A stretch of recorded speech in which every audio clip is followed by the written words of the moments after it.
Hello అమ్మా, మీ పేరు, మీరు ఎక్కడి నుంచి వచ్చారు? I'm Deshna sir. I'm from Vijayawada, Andhra Pradesh. Okay. So BiPC or MPC? BPC. BiPC.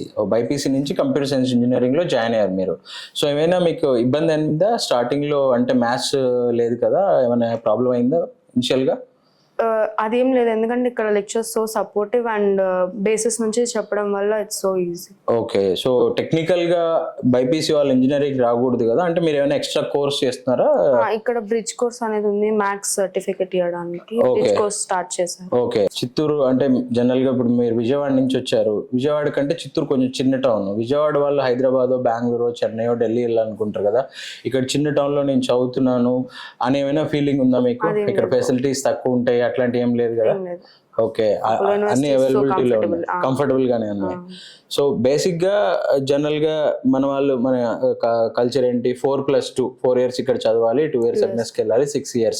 But ఇక్కడ అపోలోలో ఒక గుడ్ పాయింట్ ఏంటంటే మీరు 2+1 చదువుకొని 3 years తర్వాత UG, if you want to continue అక్కడ పీజీ కూడా ఉంది. 4th year లో పీజీ అయిపోతే ఎంఎస్ అయిపోతే పోస్ట్ స్టడీ వర్క్ పర్మిట్ కూడా వస్తుంది. లేదు మీకు పీజీ అవసరం లేకుంటే 3 years తర్వాత కూడా ఇది చేసుకోవచ్చు. మీరు 2+1 లో ఆగిపోతారా, పీజీ కూడా చేద్దాం అనుకుంటున్నారా? ఆ టైం కి అవసరం అనుకుంటే మీరు చేస్తారు, లేదంటే 3rd year లోనే మీకు ప్లేస్మెంట్ వస్తే జాబ్ చేస్తారు, అంతే కదా? సో 2026 లో మనకి యూజీ ఇంటర్నేషనల్ ట్రాన్స్ఫర్ ప్రోగ్రామ్ లో ఎవరైనా బైపీసీ స్టూడెంట్స్ జాయిన్ అవ్వాలి అనుకుంటే వాళ్ళకి మీరు ఏం చెప్తారు? BiPC students if they are interested, వాళ్ళు అంటే స్ట్రీమ్ కన్వర్ట్ అవ్వాలి, ఇంజనీరింగ్ సైడ్ అవ్వాలి ఇంట్రెస్ట్ అయితే, ప్రోగ్రామింగ్ మీద, డెవలపింగ్ మీద, దాని మీద ఇంట్రెస్ట్ అయితే it's very good programme. Okay. Thank you, all the best.